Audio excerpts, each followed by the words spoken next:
حسین کے یہ بڑے شہزادے سیدنا علی اکبر جب میدان میں گئے، لوگ کہتے ہیں کہ ان کی پیشانی سے ایسا نور چمک رہا تھا کہ کوفیوں کے اندر بعض لوگوں نے یہ سوچ بھی لیا کہ علی اکبر کے ساتھ ہو جاتے ہیں۔ ایسی خوبصورتی تو ہم نے کہیں دیکھی نہیں ہے۔ اس خوبصورتی کے پیچھے وہ لوگ فریفتہ ہو رہے تھے، لیکن حضرت علی اکبر جب صفوں میں داخل ہوئے، ایک کے بعد دیگرے، اب یہ حقیقی شہزادہ ہے حسین اعظم کا، یہ تنہا مقابلہ نہیں کر رہے ہیں بلکہ پوری صفوں میں چلے جاتے ہیں، اور جب صفوں میں چلے جاتے، ایک دو نہیں، تقریباً 25 جو صفیں لگی رہتی، سب کی سب درہم برہم ہو جاتی، ایک بھی صف باقی نہیں رہتی۔ ہم نے وہ عکاسی سنی ہے اور پڑھی ہے، ایک شہزادہ 20-25 صفوں کے اندر داخل ہو جاتا ہے، لیکن بزدلوں کے اندر مقابلہ کرنے کی طاقت بھی نہیں ہے۔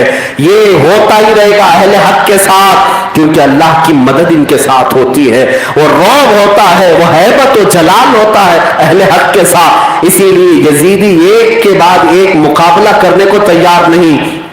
عمرو بن سعد شمر ذی الجوشن نے اب حضرت علی اکبر کے لیے یہ حربہ اپنایا کہ علی اکبر کو ہماری صفوں میں آنے دو، کہ یہاں تک کہ وہ صفوں کے درمیان داخل ہو گئے تو پھر کوفیوں نے ہر جگہ سے حضرت علی اکبر کو گھیر لیا۔ اس کے باوجود وہ تنہا گھوڑے پر بیٹھ کر کئی لوگوں کے ساتھ مقابلہ کرتے رہے۔ یہ دوسری روایت ہم نے پڑھی ہے کہ آپ نے تنہا اتنی دیر میں کئی لوگوں کا سر قلم کیا، کئی لوگوں کو زخمی کیا، کتنوں کے گھوڑے ادھیڑ دیے۔ اس کے بعد دوپہر کے وقت حضرت علی اکبر کو گھوڑے سے گرایا گیا اور آپ کے ہاتھ پیر جکڑ کر کے آپ کی گردن مبارک کو الگ کیا گیا تھا۔ انا للہ و انا الیہ راجعون۔ یہ مولا حسین کے بڑے شہزادے علی اکبر کی شہادت ہے۔ اس لاشے کو بھی میرے حسین نے اٹھایا تھا۔ اب وہ منظر بھی قریب تھا جب بی بی سکینہ اپنے چچا عباس علمبردار سے کہنے لگی کہ چچا، اس سے پہلے تو جب بھی ہم نے آپ سے کچھ مانگا ہے ہمیشہ آپ نے ہمیں دے دیا، ہم نے پانی آج مانگا ہے 2 دن ہو گئے ہمیں پانی کیوں نہیں ملتا؟ کیا اے چچا جان آپ کوشش کریں گے تو پانی کے چند قطرے فرات سے نہیں مل سکتے؟ یہ ننھی سکینہ جس کی عمر 9 سال کی ہے، عباس علمبردار جن کی عمر 36 سال ہے، کربلا کے میدان میں حسین اعظم کے سگے بھائی ہیں، حیدر کرار کے بیٹے ہیں۔ حضرت عباس سے اپنی بھتیجی کا غم دیکھا نہ گیا، کھڑے ہو گئے، کہا میں مشکیزہ بھر کر لاتا ہوں، سکینہ تجھے پلا دوں گا۔ آپ نکل پڑے اپنا گھوڑا لے کر، شروع میں کچھ سپاہیوں کو بھی ساتھ لے لیا اور اس قدر تیزی سے گھوڑا دوڑاتے ہوئے فرات تک پہنچ گئے کہ دریائے فرات سے آپ نے پانی بھی بھر لیا، مشکیزہ بھی بھر لیا، اور یہاں تک کہ 2 دن کا پیاسا تو وہ خود بھی تھے۔ حضرت عباس پانی لبالب بھرا ہوا دریا کا بہ رہا تھا، چلو بھر کر کے آپ نے سوچا حلق کو ٹھنڈا کر لوں، پانی پی لوں، اور مشکیزہ ہمارا تو حال یہی ہے، اگر کوئی پانی منگوائے تو ہم پہلے پانی پی لیں گے پھر دوسرے کو پانی پلائیں، پانی اگر نظر آ گیا تو اپنی پیاس بجھائے۔ حضرت عباس نے چلو میں پانی تو اٹھایا، لیکن جیسے ہی امام حسین کی یاد آئی، بی بی سکینہ کی یاد آئی، چلو پھینک دیا پانی کا۔ مجھ پر پانی حرام ہے کہ اگر میں نے حسین کو پانی نہیں پلایا، بی بی سکینہ کو نہیں پلایا اور خود پی لیا تو قیامت کے دن میں کیا جواب دوں گا سیدہ کائنات کو، فاطمہ زہرا کو۔ آپ نے وہ چلو پانی کا پھینک دیا، مشکیزہ بھر تو لیا، اب خوشی خوشی خیمے کی طرف لوٹ رہے تھے۔ جب لوٹ رہے تھے یزیدیوں میں، کوفیوں میں کوہرام مچ گیا، سبوں نے اعلان کہا پانی کا ایک قطرہ بھی اگر حسین کے خیمے کی طرف چلا گیا جنگ بہت مشکل ہو جائے گی، جنگ بہت مشکل ہو جائے گی، جتنی اب تک ہوئی ہے اس سے بھی زیادہ، کئی گنا زیادہ طاقت کے ساتھ وہ لڑیں گے، پانی پہنچنے مت دو۔ کوفی دوڑتے ہوئے آئے، حضرت عباس کے ساتھ مزاحمت ہوئی، مقابلہ ہوا۔ اس مقابلے میں پہلے حضرت عباس کا دانا ہاتھ کاٹ دیا گیا، جس پہ پکڑ کر کے وہ یہ پانی کا مشک لے جا رہے تھے، لیکن حضرت عباس اپنا کٹا ہوا بازو نہیں دیکھتے، بائیں ہاتھ میں اٹھا لیا، بائیں ہاتھ میں وہ مشک اٹھا کر چلنے لگے۔ میرے عزیزو، ان کوفیوں نے بائیں مونڈھے سے تلوار چلا کر وہ ہاتھ بھی کاٹ دیا۔ ایک انگلی کو اگر تمہارے چاقو لگ جائے، بلیڈ لگ جائے تم درد سے کراہتے ہو، پٹیاں باندھتے ہو اور اس ہاتھ سے چھوتے نہیں۔ اس عباس کی استقامت پر ہزاروں سلام، جس نے اہل بیت کو پانی کے چند قطرے دینے کے لیے کٹے ہوئے بازو کی طرف نہیں دیکھا۔ ذرا تمہاری ہڈی سرک جائے پھر دیکھو درد کیسا ہوتا ہے۔ کیا تم تصور کر سکتے ہو کہ حضرت عباس کا جب موڈھا کاٹ دیا گیا ہو، کندھے سے ہاتھ الگ کیا گیا ہو، درد کی شدت کیا ہوتی ہو؟ جب دونوں ہاتھ کاٹ دیے گئے ہوں، اب کچھ بھی نہیں پکڑنے کے لیے، حضرت عباس رو پڑے، آیا تھا اس میدان میں حسین کی وفاداری میں، اب جنگ کروں ان کوفیوں کے ساتھ تو کن ہاتھوں سے؟ دونوں ہاتھ کاٹ دیے گئے۔ آپ نے کہا اگر میں تلوار نہیں اٹھا سکتا تو کم از کم پانی کا مشکیزہ دانتوں سے اٹھا کر حسین کو پلا تو سکتا ہوں۔ اپنے منہ سے اپنے دانتوں سے مشکیزے کو اٹھا لیا اور بھاگنے لگے خیمے کی طرف۔ وہ خون دونوں مونڈھوں سے بہتا جا رہا ہے، لیکن وہ مشکیزہ دانتوں میں پکڑے خیمے کی طرف بھاگتے جا رہے ہیں، لیکن ان ظالم کوفیوں نے پیچھا کیا اور اب کی بار کہا کہ اب اور کسی طریقے سے پانی نہ لے جائے۔ اس مشکیزے کو نیزے مار مار کر کے چھید کر دیا، پانی پورا بہا دیا۔ پورا پانی جب بہ گیا، نا امید ہو گئے حضرت عباس، اور اس وقت زمین پر گر پڑے، کہا سکینہ تجھے کیا منہ دکھاؤں گا، میں پانی لے کر کے تو آیا تھا لیکن پلا نہ سکا، ان ظالموں نے پورا پانی بہا دیا۔ حضرت عباس نے ان کوفیوں کو سخت ترین جملے سنائے تو آپ کے سینے مبارک پر انہوں نے نیزے مار مار کر کے آپ کو شہید کر دیا۔ پہلے ہاتھ کاٹے گئے، مشکیزہ پھوڑ دیا گیا، اور اس کے بعد حضرت عباس کے سینے پر اور پیٹ پر نیزے مار کر کے انہیں زخمی کر کے شہید کیا گیا۔ یہ حضرت علی حیدر کرار کے بیٹے ہیں، حسین اعظم کے سگے بھائی ہیں۔ جب فوت ہوئے، شہید ہوئے، تو امام حسین دوڑتے ہوئے خیمے کی طرف سے آئے، مشکیزہ پانی کا نہ ملا۔ حضرت عباس کا ایک ہاتھ فلاں جگہ گرا ہے، دوسرا ہاتھ فلاں جگہ گرا ہے۔ آج بھی کربلا میں وہ مقامات بنائے گئے ہیں جہاں جہاں ہاتھ گرے تھے حضرت عباس کے، وہیں پر دفن بھی ہوئے وہ ہاتھ۔ الکف الیمنا الکف الیسرا لکھا ہوا بھی ہے۔ وہ دائیں ہاتھ بائیں ہاتھ جہاں گرا، حضرت عباس جب آخری سانسیں لے رہے تھے، امام حسین آئے اور سر مبارک کو اٹھا کر کے گود میں رکھا تو حضرت عباس اس دن کہہ رہے تھے حسین اعظم مجھے معاف کر دیں، مجھے معاف کر دیں، آپ کی وفاداری کا حق ادا نہ کر سکا، آپ کی حمایت کا حق ادا نہ کر سکا، میں پانی کا ایک بوند بھی آپ کی بیٹی کو پلا نہ سکا۔ حضرت حسین ابھی ان سے کہہ ہی رہے تھے کہ انہوں نے آخری ہچکیاں لے لی، جام شہادت نوش فرمایا۔ یہ حضرت عباس کی شہادت پر 56 سالہ امام عالی مقام امام حسین کھڑے ہوتے ہیں، اپنی کمر پر ہاتھ رکھ کر یوں کہتے ایک تاریخی جملہ، الآن انکسر ظہری، اے اللہ اب میری ریڑھ کی ہڈی ٹوٹ گئی، اب میری کمر کی ہڈی ٹوٹ گئی۔ حضرت عباس کی شہادت نے امام حسین کو بہت مغموم کر دیا۔ وہ اپنے بیٹوں کی شہادت تو دیکھ رہے تھے لیکن اپنے بھائی کی شہادت پر یہ جملہ کہا، میری ریڑھ کی ہڈی ٹوٹ گئی۔ لیکن حقیقت یہ بتاؤ تو امام حسین کا کیا کیا نہیں ٹوٹا ہوگا۔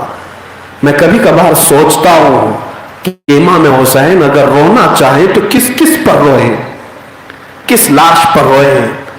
بیٹے کی لاش پر، بھتیجے کی لاش پر، بھائی کی لاش پر، یا پھر اپنے اصحاب کی لاش پر، یا بیویوں کی بے بسی پر؟ امام حسین حضرت عباس کو بھی شہیدوں میں لا کر جمع کیے، تھکے ہارے تھے، این دوپہر کا وقت چل رہا ہے، کڑی دھوپ بھی ہے۔ خیمے سے ایک بی بی نے کہا 6 ماہ کے علی اصغر کی پیاس کی شدت کی وجہ سے دودھ ماؤں کے سینوں سے سوکھ چکا ہے۔ حضرت امام حسین کو ان کی اہلیہ نے بچہ دے کر کہا شاید یہ بچہ یزیدیوں کو دکھائیں تو رحم آ جائے۔ چھوٹے بچوں پر دنیا رحم کرتی ہے، عورتوں پر اور بچوں پر لوگ دیکھ کر کے رحم کھاتے، ترس کھاتے۔ میرے سینے کا دودھ سوکھ گیا، بچے کا حلق سخت ہو گیا ہے، حلق سخت ہو گیا ہے، اسے چند قطرے شاید وہ پانی پلا دیں۔ اپنی خاتون کی بات سن کر مولا حسین اپنے بچے کو لے کر آئے تھے فرات کے کنارے۔ ان یزیدیوں سے پھر سے خطبے میں کہا کہ وہ بچہ میں تمہارے سامنے لایا ہوں جو فاطمہ کے نسب کا ہے، حیدر کرار کی آل ہے، تمہاری دشمنی مجھ سے ہے، مقابلہ مجھ سے ہے، بچوں سے تو نہیں۔ یہ دیکھو میرا ننھا بچہ یہ تلوار نہیں اٹھا سکتا، تیر نہیں چلا سکتا، اس کے حلق کو تر کر دو، اسے چند قطرے پانی کے پلاؤ۔ شقی القلب بدبخت یزیدیوں پر ان باتوں کا کوئی اثر نہ ہوا۔ ایک ظالم یزیدی نے تیز تیر چلایا، حضرت علی اصغر کی گردن پر آ کر لگا، حلق پر تیر ایسا آ کر پیوست ہو گیا۔ 6 مہینے کے بچے کے حلق میں جب تیر چلا جائے، باپ کیا بلبلاتا نہیں ہے؟ آج جس کے بچے ہوں وہ جا کر اپنے بچوں کو دیکھ لیں۔ ہم اپنے بچوں کا بخار برداشت نہیں کر پاتے۔ ہم نے دیکھا ہے ہمارا بیٹا جب بخار زدہ ہو تو ہمیں رات بھر نیند نہیں آتی۔ ہماری ننھی بیٹی اگر سردی اور کھانسی سے رات کو جاگے تو ہمیں بے قراری ہوتی ہے۔ میں نے دیکھا تھا ہمارے بچے کو ایک بار انگلی کٹی تھی، پوری روح میں جلن ہونے لگ گئی، جسم میں پورا جسم بے قابو تھا۔ ڈاکٹر جب ٹاکے لگا رہا ہو بچہ رو رہا تھا، برداشت سے باہر تھا۔ ہم یہ سوچ رہے تھے کہ کاش میں یہاں سامنے نہ ہوتا، میرے بچے کے رونے کی آواز نہیں سنتا۔ بچہ روتا تھا، تڑپ ہوتی تھی۔ میں نے یاد کیا مولا حسین اس دن جب آپ کی گود میں 6 ماہ کا بچہ اور سیدھے اس کے حلق میں تیر پیوست ہو گیا اور خون کا فوارہ اچھل کر حسین کے چہرے پر آ کر لگا، تب امام حسین پر کیا گزری ہوگی۔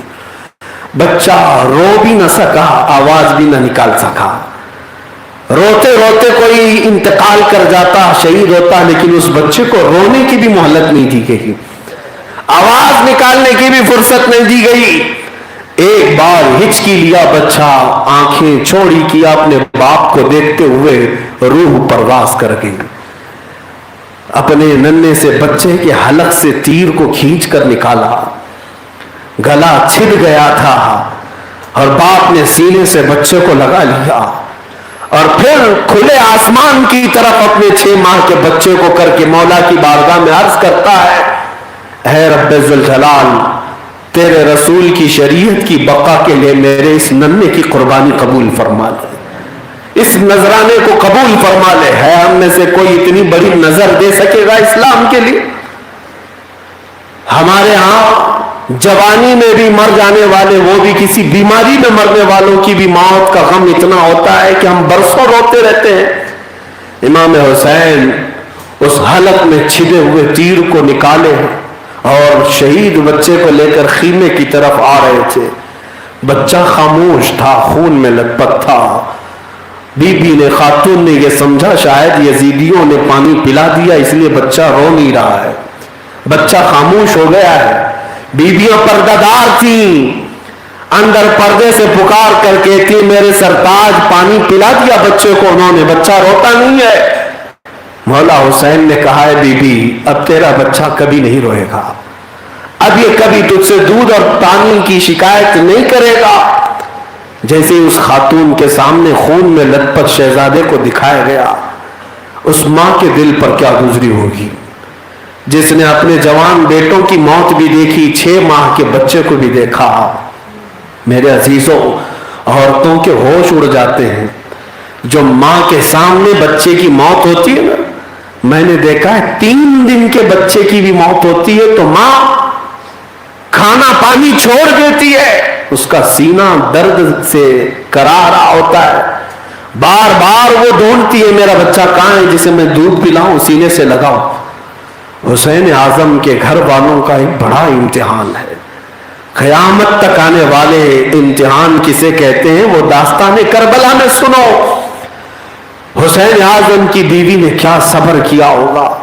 شہید علی اصغر کو مولا حسین نے شہیدوں میں رکھ دیا، خاندان کے بڑے چھوٹے جتنے مرد تھے سب شہید ہو گئے، کوئی باقی نہیں رہا، بیٹے بھی، بھائی بھی، بھتیجے بھی اور دوست و احباب بھی۔ خاندان کی عورتوں میں صرف اب کوئی باقی تھا تو امام زین العابدین، جو امام حسین کے درمیانی بیٹے تھے لیکن بیمار تھے، بیماری میں ہی اٹھ کر کے آ گئے، کہا بابا جان مجھے اجازت دے، میں بھی جاتا ہوں، جہاں میرے بڑے بھائیوں نے مقابلہ کیا میں بھی جاتا ہوں۔ امام حسین نے بیمار زین العابدین کو سینے سے لگایا اور کہا اے میرے بیٹے، اگر تو بھی جائے گا تو میری نسل کس سے چلے گی، اور میرے بعد میری بیویوں اور میری بیٹیوں کا کون محافظ ہوگا، لہذا تو نہ جا، اب میری باری ہے۔ رسول اللہ کے اس عظیم شہزادے کی باری تھی۔ امام زین العابدین کو بٹھا دیا گیا۔ سیدہ زینب جو سگی بہن ہیں امام حسین کی، دختر زہرا جو رسول اللہ کے گود میں کھیلی ہوئی ہیں سیدہ زینب، وہ اپنے حجرے میں مولا حسین کو بلاتی ہیں، ایک صندوق کھولتی ہیں اور کہتی ہیں بھائی میرے پاس کچھ امانت ہے، کچھ امانت ہے جو میں نے آج تک آپ کو نہیں بتایا۔ کہا وہ کیا امانت ہے؟ سیدہ زینب کہتی میں بہت چھوٹی تھی، جب میری ماں کو آخری وقت دیکھ رہی تھی، سیدہ کائنات فاطمہ الزہرا کے انتقال کا وقت آیا، میں رو پڑی، سینے سے لگ گئی میرے ماں کے، تو اس وقت میری ماں فاطمہ نے کہا زینب تجھ سے میں ایک وعدہ لیتی ہوں کہ جب تک تو زندہ رہے گی حسین کا ساتھ نہیں چھوڑے گی، حسین کا ساتھ نہیں چھوڑے گی۔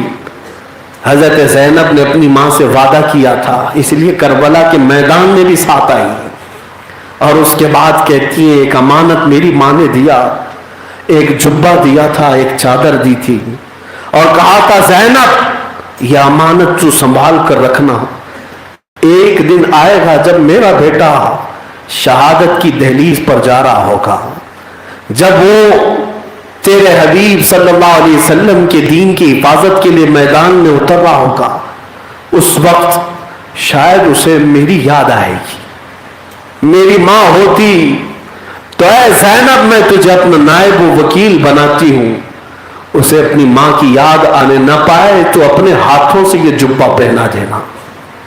حضرت زینب حضرت امام حسین کو یہ کہتی ہے میری ماں کی یہ وصیت تھی، اور صندوق سے وہ جبہ اٹھاتی ہیں اور پہناتی ہیں، اور امام حسین کہتے ہیں سچ کہتی ہو زینب، سچ کہتی ہو زینب، میری ماں نے آج سے کتنے سال پہلے میرے درد کا احساس کیا تھا، کتنے سالوں پہلے انہوں نے میرے آج کے درد کا احساس کیا، سچ کہو زینب آج کے اس وقت مجھے میری ماں کی بہت یاد آتی ہے، سیدہ زہرا سلام اللہ علیہا کی یاد آتی ہے۔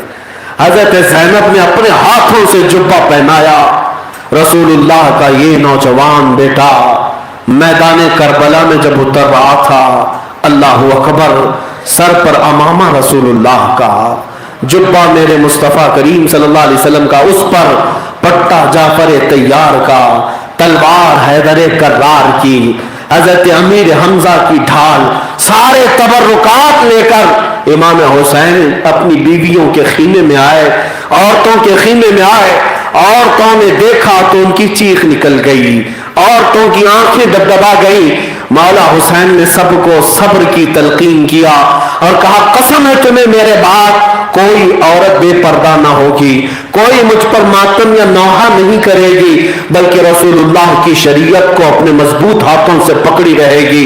یہ آخری وصیتیں تھی مولا حسین کی، سب خواتین کو آپ نے الوداع کہا، وصیت کیا، سلام کیا، اور باہر آ کر خیمے سے اپنے عزیز ترین گھوڑے ذوالجناح ان پر بیٹھ گئے اور کربلا کی طرف نکل پڑے۔ میرے عزیزوں یہ وہ وقت تھا جب لگتا تھا کہ دولہا تیار ہو کر میدان میں آیا ہے، سارے تبرکات تو جسم اقدس پر نظر آ رہے تھے، میرے آقا کی جھلک نظر آ رہی ہے، خوبصورتی، جمال و جلال سب لیے حسین کربلا میں اترے ہوئے ہیں۔ گھوڑے کو جب ایڑ لگائی، مہمیز دی، گھوڑا آگے نہیں بڑھ رہا تھا،